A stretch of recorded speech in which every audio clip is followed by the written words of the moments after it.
The autumn rain drummed against Carson Reed's windshield as his weathered pickup crawled along the desolate stretch of Highway 26. Through the grey mist, a figure emerged like a ghost from a nightmare. A woman in tatters of white silk, wedding dress shredded, bare feet bleeding on wet asphalt. Her trembling hand clutched crystal-studded heels while the other desperately flagged his headlights. Tyler, his 8-year-old son, slept peacefully in the back seat, small fingers still gripping his baseball glove. Carson's calloused hands tightened on the steering wheel as he slowed, then reversed through the evening fog. The stranger's ocean-blue eyes held a wild mix of terror and fierce determination. Nothing like the radiant joy expected from a bride. "Need help?" His voice cut through the October chill.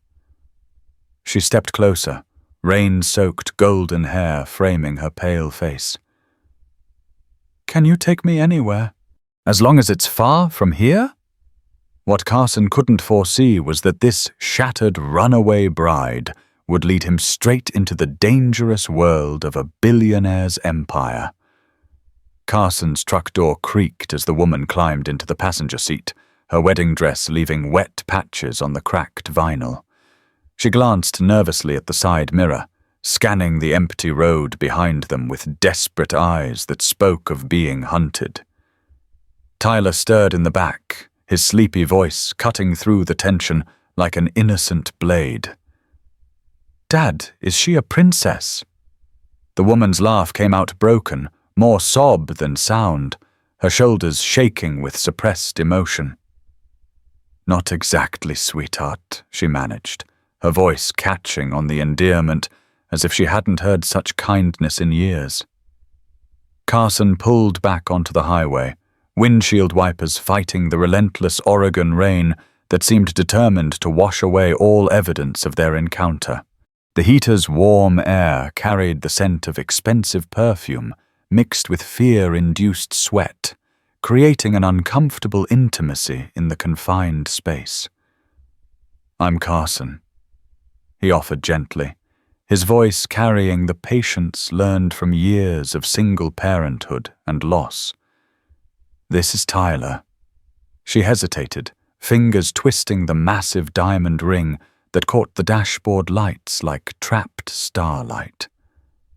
"Stella," she finally whispered, though something in her voice suggested the name was borrowed rather than born. Tyler pressed his face against the rain-streaked window, studying their unexpected passenger with 8-year-old curiosity that knew no social boundaries or pretense. "Why is your dress all torn up?" he asked with characteristic directness that made adults squirm, but children accept as natural. Stella's shoulders tensed visibly, her hands clenching in the expensive fabric of her ruined gown as memories flickered across her face. She turned to face the boy with forced gentleness, choosing each word like stepping stones across dangerous water. "Sometimes grown-ups make mistakes, and they have to run away to fix them." The only motel sign flickered weakly through the rain as they approached the outskirts of Riverside Falls.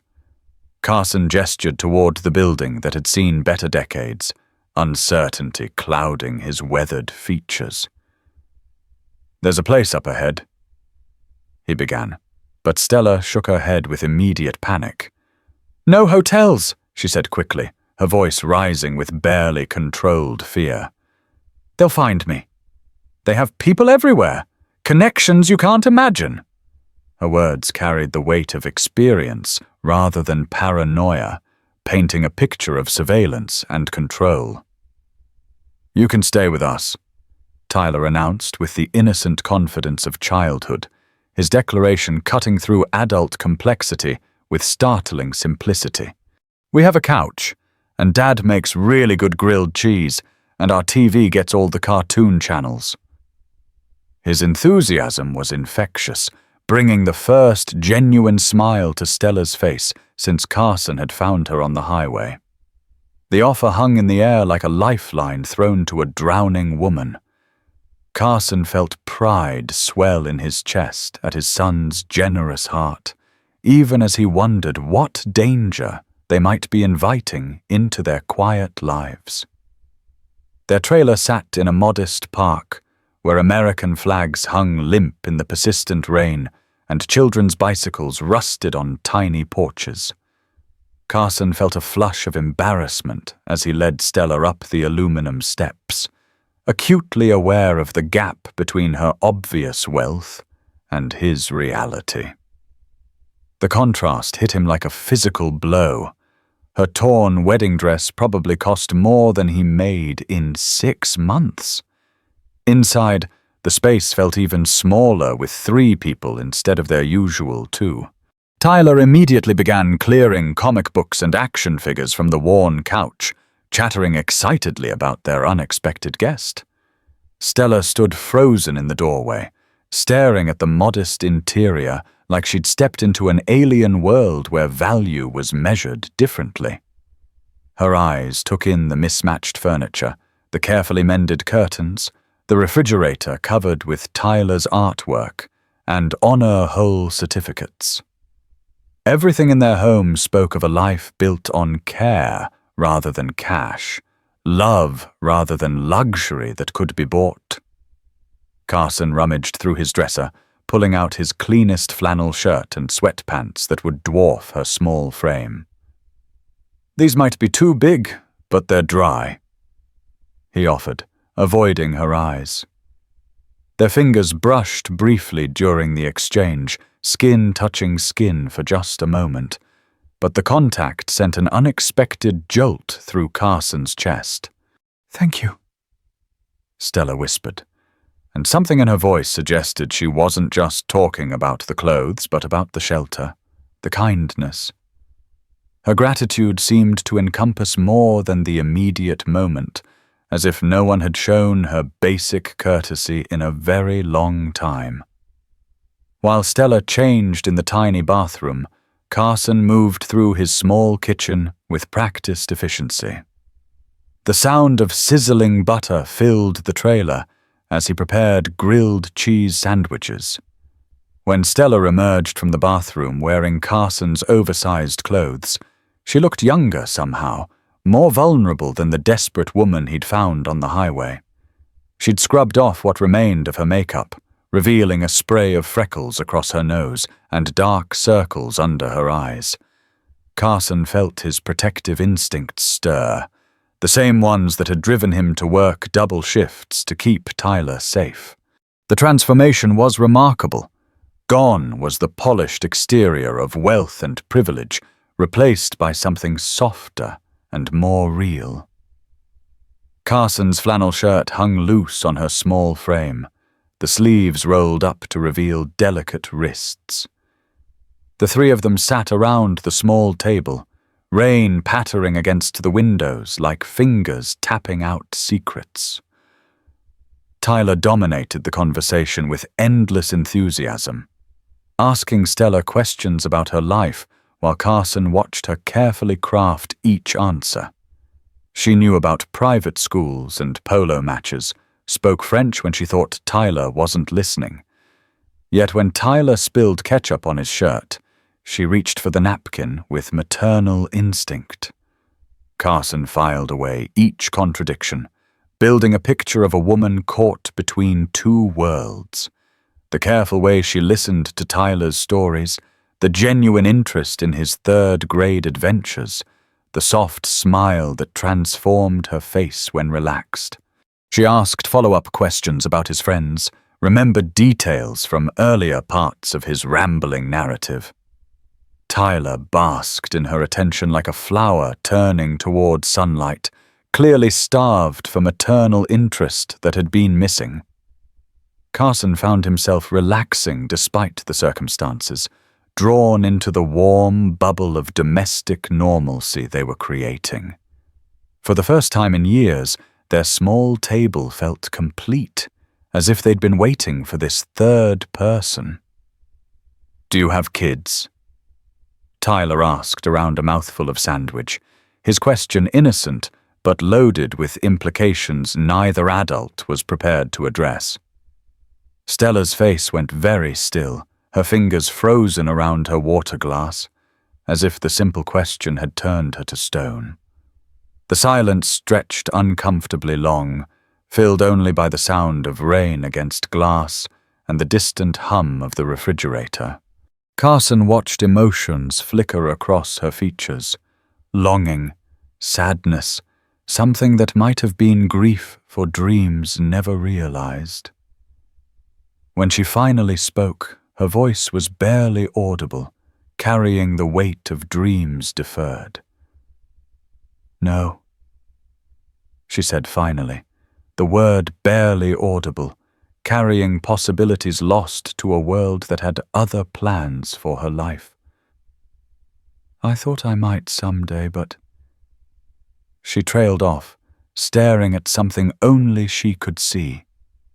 Carson recognized that look, had worn it himself for months after Lisa's diagnosis, when their planned future crumbled into medical bills and sterile rooms.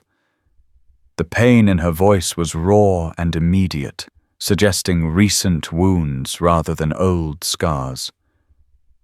Tyler seemed to sense the shift in mood, his natural empathy picking up on the adult sadness. Tyler, with the resilience of childhood, moved past the moment of sadness to more immediate concerns. "Well, you can practice with me," he announced with characteristic generosity that made Carson's heart swell. "I'm pretty easy to take care of, and Dad says I'm getting really good at making my own breakfast." His offer was so genuine, so sweetly innocent, that Stella's composure finally cracked like a dam bursting. Tears spilled down her cheeks as she reached across to squeeze his small hand. The gesture seemed to surprise her as much as it did Carson, as if she wasn't accustomed to physical affection being freely given. The phone rang suddenly, its shrill tone slicing through the warm atmosphere like a blade through silk. Stella jumped as if she'd been electrocuted, her face draining of color so quickly that Carson thought she might faint. Her hand flew to her throat, fingers pressing against her pulse point, while her eyes darted toward the door. The transformation was instant and complete. One moment she'd been relaxed and smiling. The next she was coiled like a spring. Carson had never seen anyone react to a simple phone call with such visceral terror. Carson frowned at the ancient landline mounted on the kitchen wall, wondering who would call this late except emergencies or wrong numbers. The answering machine clicked on with mechanical precision, Tyler's voice from 2 years ago chirping their cheerful greeting. After the beep, silence stretched long enough that Carson started to relax, assuming it was just another telemarketer. Then a man's voice filled the room, cold and commanding despite the electronic distortion. The voice was cultured, educated, with the kind of polish that came from generations of wealth and power. "Victoria, we know you're out there," the voice said with chilling certainty that made Carson's blood run cold. "Come home. This childish tantrum has gone on long enough." Each word was precisely enunciated, carrying the weight of money and power and expectations that brooked no argument. "Your father is willing to forget this embarrassment, but only if you return by Sunday. Don't make this harder than it needs to be." The message continued with barely veiled threats about consequences and family obligations before the line went dead. The silence that followed was oppressive, charged with the kind of tension that preceded explosions. Stella, Victoria, pressed her hands to her mouth, her eyes wide with terror that came from knowing exactly what awaited her. Tyler looked confused, glancing between the adults as he tried to understand why the cheerful evening had suddenly turned frightening. The message had shattered their bubble of safety, bringing the outside world crashing into their small sanctuary. Victoria's breathing came in short, sharp gasps, her body trembling as if she were fighting the urge to run. Carson reached across the table instinctively, covering her hand with his in a gesture of comfort and protection. "How did they get this number?" Carson's voice came out rougher than intended, his protective instincts flaring as he realized the danger that had followed Victoria into his home. She laughed bitterly, the sound sharp enough to cut glass, holding no humor despite its musical quality. "They have resources you can't imagine," she said, her voice hollow with defeat, "and years of experience with power that reached everywhere. Money opens every door, buys every favor, reaches into every corner where someone might try to hide." Her words painted a picture of surveillance and control that belonged in spy novels rather than small-town Oregon. Carson moved to the window, his blood turning to ice at the sight of a dark sedan creeping slowly through the trailer park. Its headlights cut through the gloom like predatory eyes, moving with deliberate patience of a hunter tracking wounded prey. The car's expensive lines looked completely out of place among the modest homes and aging vehicles. Carson watched as it paused in front of several trailers, occupants clearly searching for something or someone. The methodical nature of their search suggested professionals rather than random criminals, people with training and resources. "Get away from the window," Victoria whispered urgently, her voice tight with panic as she grabbed Tyler's hand and pulled him close. "Don't let them see you. Please, they can't know about Tyler or they'll use him against us both." The desperation in her voice told Carson everything he needed to know about the kind of people they were dealing with. Her protective instinct toward Tyler, despite knowing him for less than a day, spoke to depths of character that wealth couldn't buy. Tyler pressed against his father's side, confused but sensing the danger that crackled through the air. Carson killed the kitchen lights, plunging them into darkness broken only by the sedan's headlights, sweeping across their windows like searchlights. Tyler pressed against his father's side, confused, but sensing the danger that crackled through the air like electricity before a storm. Through the window, he could see figures moving in the car, shadows that suggested at least two occupants studying their darkened trailer. The car sat there for what felt like hours, but was probably only minutes, engine idling with mechanical patience. Carson could feel eyes watching their darkened windows, cataloging details and planning approaches with professional thoroughness. The silence inside the trailer was absolute, except for Tyler's slightly elevated breathing and the soft sound of Victoria's tears. Then, just as suddenly as it had appeared, the sedan pulled away, disappearing into the rain-soaked night. The threat had passed for now, but its message was clear. They knew where to find Victoria whenever they chose. The demonstration of power was more effective than any direct confrontation could have been. Victoria sagged against the kitchen counter when the threat passed, all pretense of strength finally cracking under prolonged fear. "Who are they?" Carson asked quietly, not wanting to frighten Tyler further, but needing to understand the magnitude of what they were facing. Victoria's bitter laugh cut through the darkness, sharp with years of suppressed rebellion and frustrated dreams. "People who don't understand the word no," she said, her voice carrying the weariness of someone who'd fought the same battle too many times. "People who think money can buy anything, including love and loyalty and the right to control another person's entire life." The pain in her voice was raw and immediate, suggesting this wasn't ancient history, but an ongoing war. She looked at Tyler, who was still clinging to his father's arm, with the trust that only children could give so freely. "I should go," she said, though every line of her body suggested she wanted nothing more than to stay. I'm putting you both in danger just by being here. They won't hesitate to hurt you if they think it will bring me back. The matter-of-fact way she spoke of potential violence told Carson everything he needed to know. These weren't people who would be dissuaded by moral arguments. They were people who owned judges and politicians. Carson's jaw tightened with the stubborn streak that had helped him survive Lisa's illness and Tyler's early years as a single parent. You're not going anywhere in this weather, he said firmly, his carpenter's hand steady despite the chaos swirling around them. We'll figure something out in the morning. Tonight, you're safe here. Tyler nodded enthusiastically, his young face set with determination that mirrored his father's. Dad's right. We don't abandon family, and you're family now.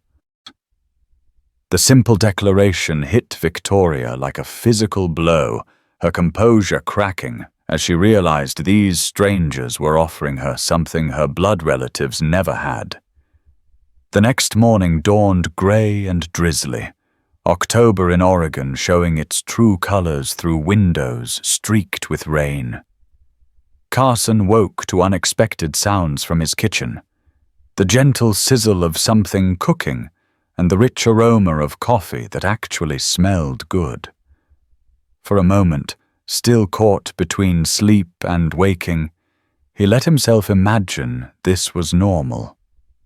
The fantasy was dangerous in its appeal, offering glimpses of a life he hadn't dared to hope for since Lisa's death. Victoria had somehow transformed their meager groceries into what looked like a gourmet feast. Tyler sat at the table in his pajamas, chattering away while she cooked, clearly smitten with their mysterious house guest.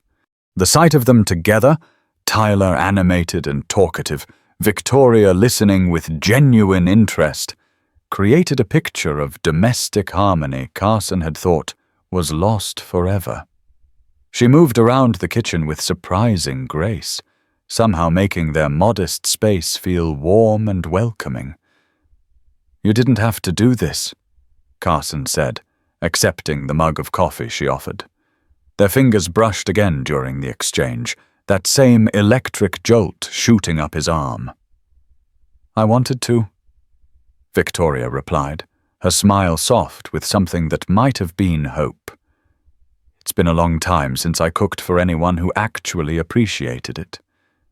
Victoria moved around his small kitchen with surprising grace, opening cabinets and finding what she needed like she'd been living there for years. For stretches of time, Carson could almost pretend this was their normal life, waking up to breakfast and easy conversation. I should probably get going, Victoria said as she finished washing dishes, though her body language suggested she wanted nothing more than to stay. Tyler looked up from the elaborate fort he was building out of couch cushions, his architectural project momentarily forgotten.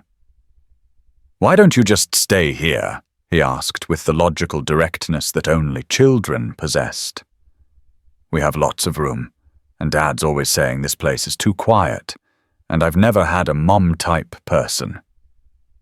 His casual reference to Victoria as a mom-type person sent unexpected warmth through Carson's chest. Tyler's words carried the wisdom of childhood, cutting through adult complications to the essential truth. Carson's throat tightened at his son's innocent generosity, the way Tyler had learned to share what little they had. Your dad's right, sweetheart, she said, her voice careful and controlled, despite the emotion threatening to spill over.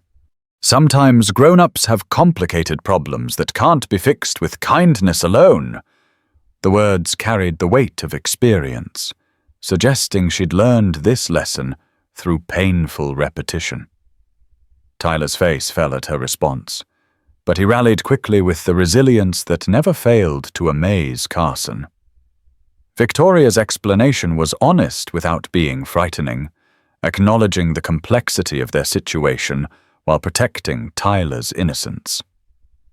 The rest of Saturday passed in a strange bubble of domestic normalcy that felt both precious and fragile.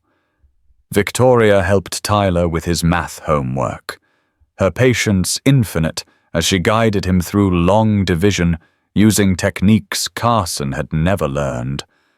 She folded laundry with the efficiency of someone who'd had to learn domestic skills the hard way. When Tyler scraped his knee falling off his bike, she cleaned and bandaged the wound with practiced hands. Carson found himself watching her constantly, cataloguing the contradictions that made up this mysterious woman. Every small domestic moment felt charged with significance, as if they were building memories that would have to last. Sunday morning brought Tyler's excited announcement that Victoria had to come to his baseball game. "All the other kids' mums will be there," he said, oblivious to the minefield he was walking through. Carson suggested they grab breakfast at the local diner instead, reasoning that a public setting would be safer. The diner occupied a corner lot downtown, its neon sign flickering with nostalgic charm. Inside, red vinyl booths and checkered floors created the kind of atmosphere that made everyone feel like family. The familiar surroundings helped Carson relax slightly, though he remained alert for signs of surveillance. Victoria studied the menu like it contained state secrets, her eyes constantly darting to the windows as she scanned for threats. The hypervigilance was exhausting to watch, a constant state of alertness that spoke to months or years of living under threat. "You okay?"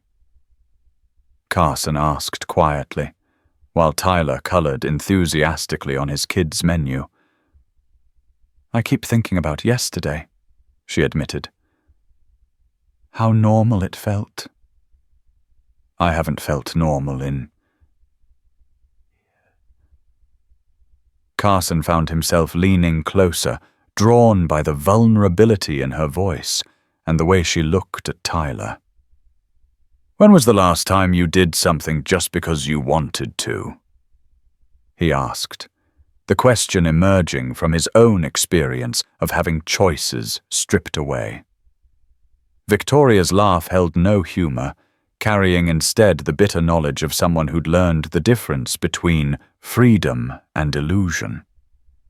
The question seemed to genuinely stump her, as if the concept of acting on personal desire was foreign.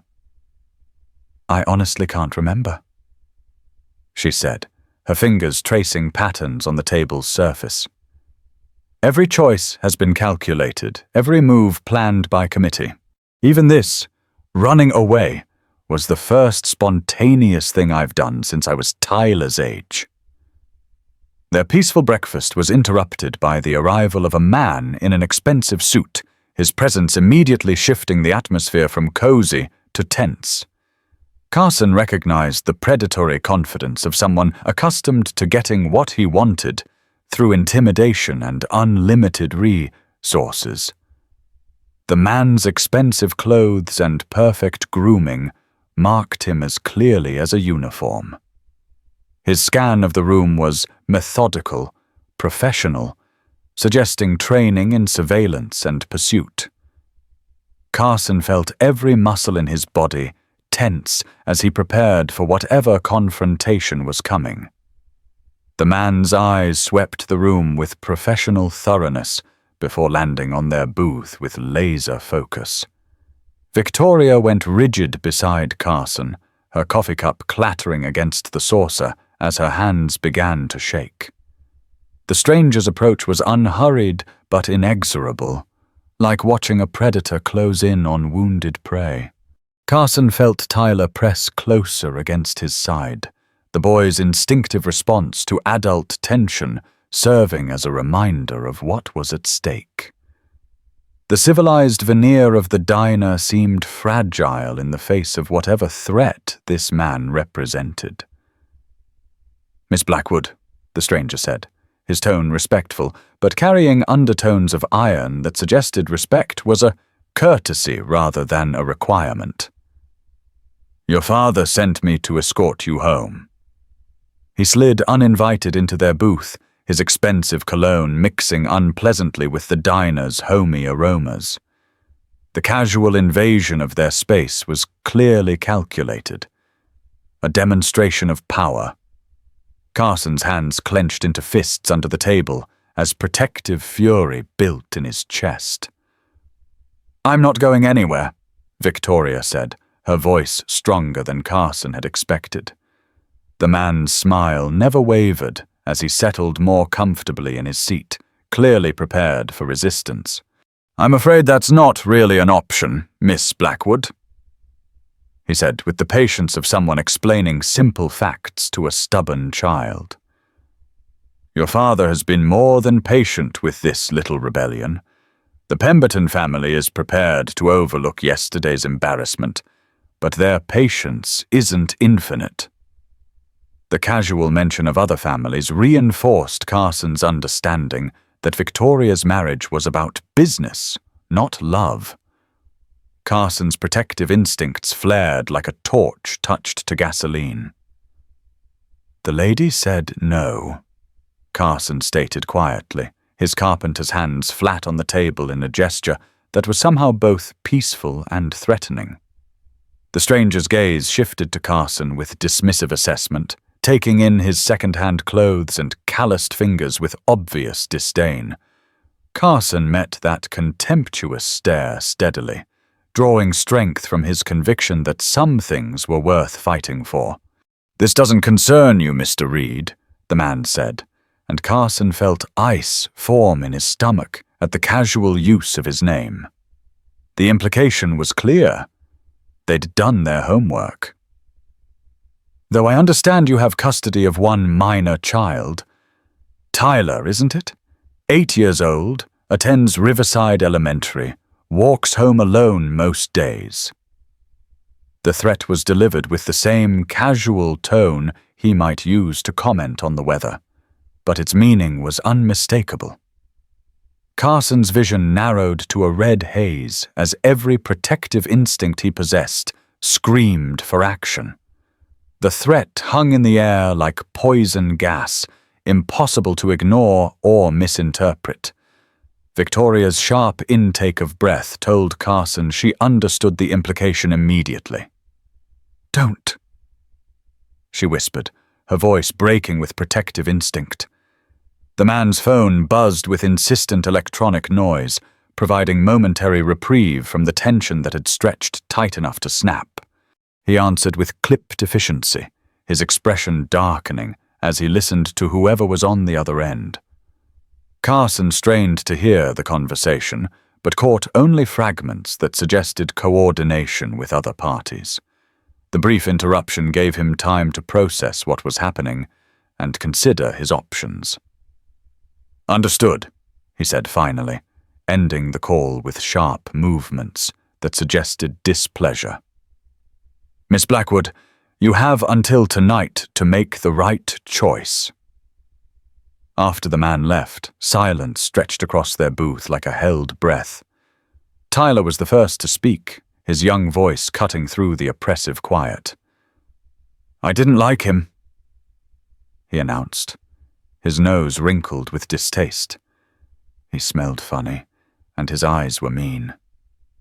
Victoria managed a shaky laugh, reaching across the table to squeeze Tyler's hand. The boy's simple honesty cut through the complexity of their situation, reducing it to essential truth. Carson felt the pieces clicking together with horrible clarity. "Robert Blackwood," he said, not really a question, but a statement of recognition. Victoria nodded, her fingers tracing patterns on the table's surface, as if she could somehow divine escape routes from the worn formica. "Among other things," she said, her voice hollow with the knowledge of just how outmatched they were. "Mostly he's a man who's never heard the word no from anyone who mattered, who thinks love and loyalty are commodities to be bought and sold." The bitterness in her voice spoke to years of being treated as an asset rather than a daughter. Carson began to understand why she'd found their simple acceptance so overwhelming. Monday morning dawned gray and ominous, October in Oregon showing its teeth through windows that seemed thinner and more fragile.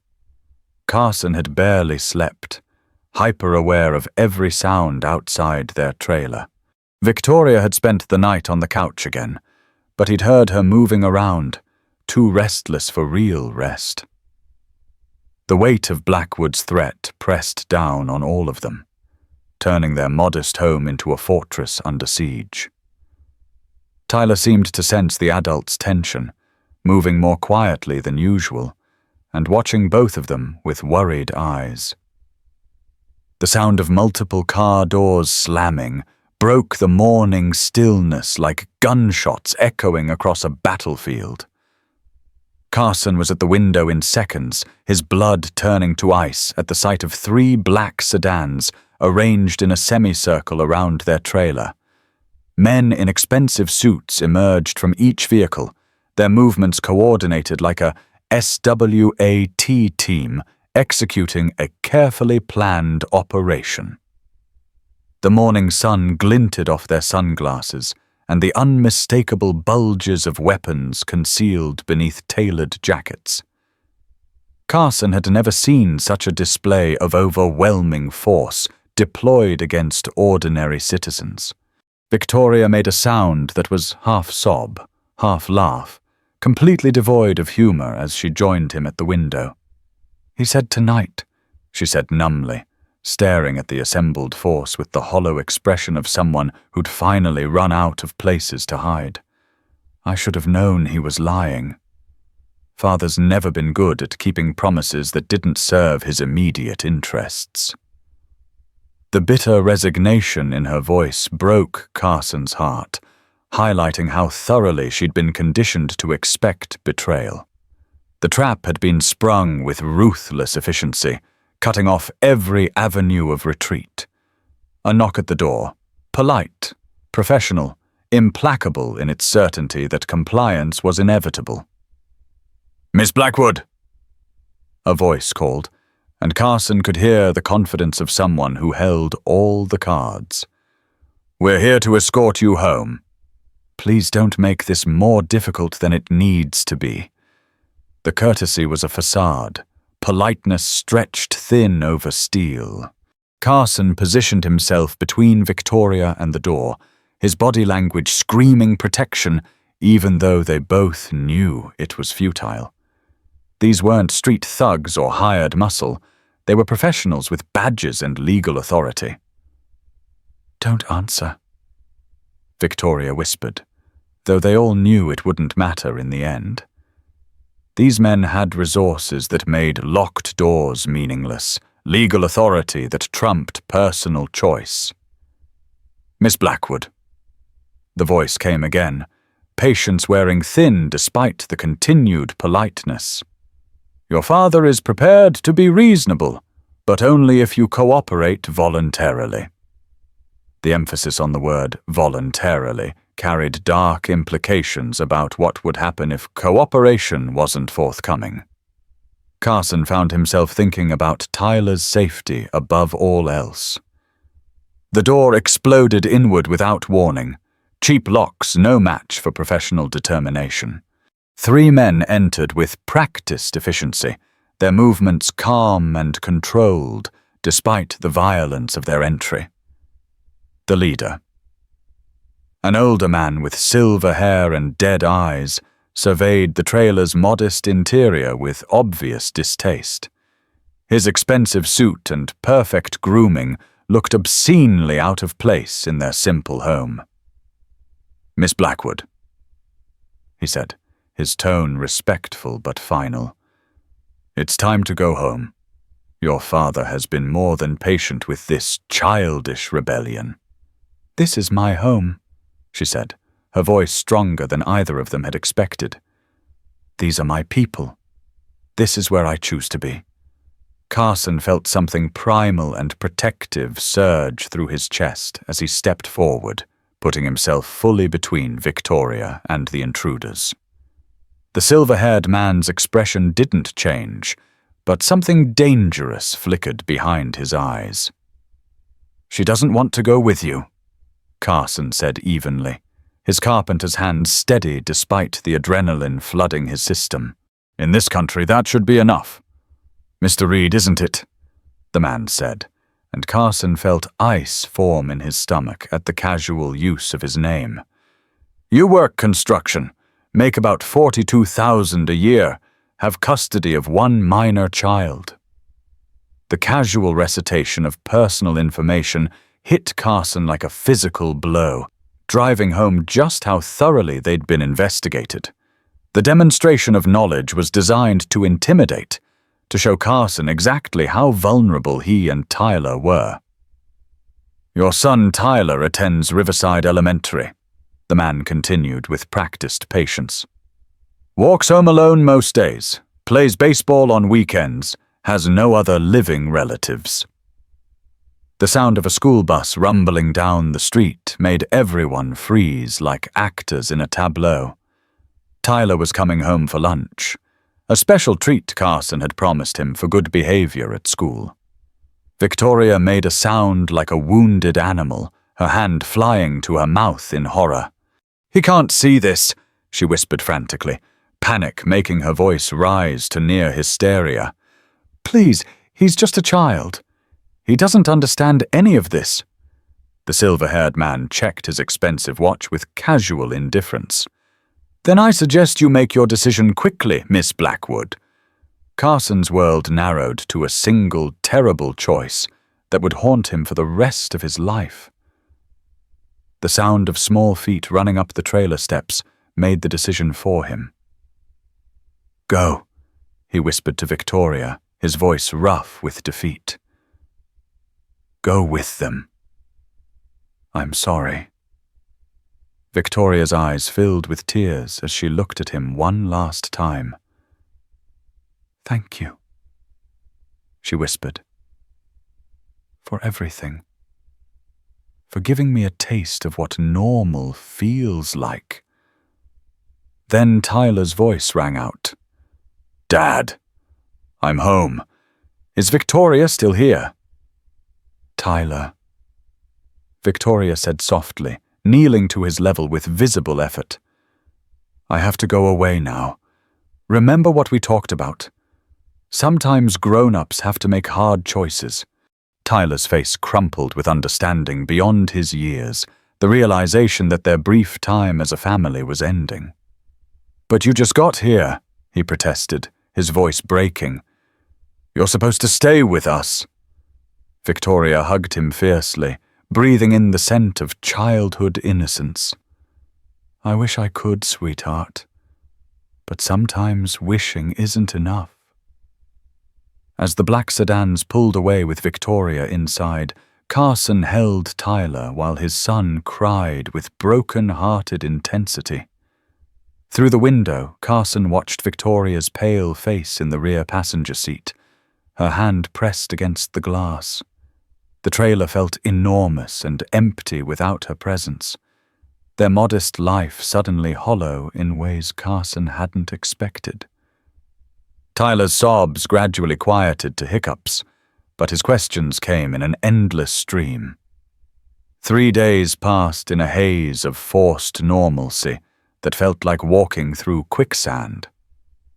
On Thursday evening, the phone rang with unexpected urgency. "Carson Reed," he answered wearily. The voice was younger, male, with expensive school breeding. "Mr. Reed, my name is Marcus Blackwood. I'm Victoria's brother." Carson's grip tightened on the phone. "I know what my father did," Marcus continued. "I know how he took Victoria away from you and your son." Marcus's sigh carried clearly through the connection. "To apologize, for starters, and to let you know that Victoria's okay. Physically, at least." "There's something else," Marcus said hesitantly. Something I think you should know about Victoria's connection to your family." Carson felt the world tilt sideways. "What are you talking about?" Marcus was quiet for so long that Carson wondered if the call had been disconnected. "Victoria is Tyler's aunt," he said finally. "Lisa was our half-sister. Same father, different mothers. Victoria only found out about Tyler's existence 2 years ago." The phone slipped from Carson's nerveless fingers as the truth rearranged everything. Tyler looked up from his homework with concern creasing his young features. "Dad? Are you okay?" Carson picked up the phone with shaking hands. "You're saying Victoria is Tyler's aunt," Marcus confirmed gently. "Lisa never told you about us because our father disowned her when she married you." Tyler had abandoned homework, standing beside Carson's chair with intensity. "What's wrong, Dad?" Carson looked at his son. "Tyler," he said carefully, "Victoria is your mom's sister." "She's your aunt?" Tyler's eyes went wide with understanding, then filled with tears. "So she really is family?" Tyler asked, his voice small and wondering. "And they took our family away?" The simple question cut straight to the heart of the injustice they were facing. Marcus was still talking, explaining legal complexities and family politics. "There's going to be a custody hearing," Marcus explained. "Father's claiming that Victoria's unstable, that her association with you and Tyler proves she's unfit." Carson felt rage building in his chest. "They can't do that." "They can try," Marcus replied grimly. "Unless you're willing to fight for her. Really fight, not just legally but publicly." Carson thought about Tyler's tear-stained face, about Victoria's gentle hands bandaging scraped knees. "What do you need me to do?" The next few days passed in a blur of legal consultations and strategic planning. Marcus proved to be an unexpected ally, using his insider knowledge to help Carson navigate the complex web of Blackwood family politics. They met in secret, usually at a coffee shop on the outskirts of Portland. The courthouse steps felt like a mountain as Carson climbed them Friday morning, Tyler's small hand clasped firmly in his. Inside, the courtroom felt oppressively formal, all dark wood and serious faces. Robert Blackwood sat surrounded by lawyers, his presence commanding even in silence. Victoria sat with her court-appointed attorney, looking pale and thin. When she spotted Carson and Tyler, her face lit up with such joy that several people turned to see what had caused the transformation. Tyler waved enthusiastically before Carson could stop him. The proceedings began with Blackwood's lawyers painting Victoria as mentally unstable, citing her abandoned wedding and subsequent inappropriate association as evidence. They presented expert testimony about stress-induced psychosis and family intervention needs. Carson felt sick listening to Victoria's desperate bid for freedom reframed as symptoms of mental illness. When Tyler was called to testify, the boy walked to the witness stand with steady steps. After being sworn in, Tyler looked directly at the judge. "Victoria is the best aunt ever," he said simply. "Tyler," the attorney said gently, "can you tell the judge how Victoria acted when she stayed with you?" Tyler thought for a moment, his face serious. "She acted like a mom," he said finally. "Not like she was trying to replace my real mom, but like she loved me the same way." The courtroom was completely silent, captivated by this child's pure testimony. Victoria's own testimony was the emotional centerpiece of the hearing. I spent 28 years being the daughter my father wanted instead of the person I was meant to be," she said, her voice steady despite streaming tears. "When I found Tyler and Carson, I discovered what it felt like to be valued for who I am rather than what I represent. That's not mental illness. That's mental health." She looked directly at her father. "I love Tyler like he's my own child, because he is my family." The judge's decision came after a recess that felt like an eternity. "This court finds no evidence of mental incompetence," she announced. "Victoria Blackwood is free to make her own choices regarding marriage, residence, and association." The words hit the courtroom like a thunderclap. Tyler whooped with joy while Carson felt his knees nearly buckle with relief. Victoria's face crumpled with emotion as she realized she was, finally, truly free. But their celebration was short-lived as Robert Blackwood approached. "This isn't over," Blackwood said quietly. "You may have won today, but I have resources you can't imagine." Carson met the older man's gaze steadily. "Victoria's our family now," Carson replied evenly. "And we take care of our family." The solution to their troubles came when Blackwood's tactics crossed into illegal interference with business relationships.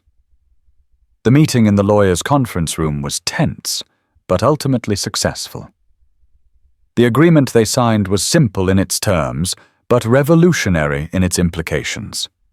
Robert Blackwood would cease all interference in Victoria's life and Carson's business, acknowledging her right to make her own choices. 6 months later, Carson stood in the backyard of the small house they'd bought together with Victoria's remaining inheritance and his rebuilt construction business. Victoria was inside helping Tyler with homework, their voices carrying through the open window. The house wasn't large or luxurious, but it was theirs. A place where love mattered more than square footage. Victoria had completed her education courses and was student teaching at Tyler's elementary school. Tyler burst through the back door with his usual enthusiasm, clutching a drawing of their family. At the bottom, Tyler had written "My Real Family" in careful letters that spoke of permanence and belonging. Victoria emerged from the kitchen, her face lighting up as she examined Tyler's latest masterpiece. Their family had grown to include Marcus, who visited every weekend and had become the uncle Tyler had never known he needed. A year and a half after that first rainy night, Carson married Victoria in their backyard, decorated with wildflowers they'd picked together.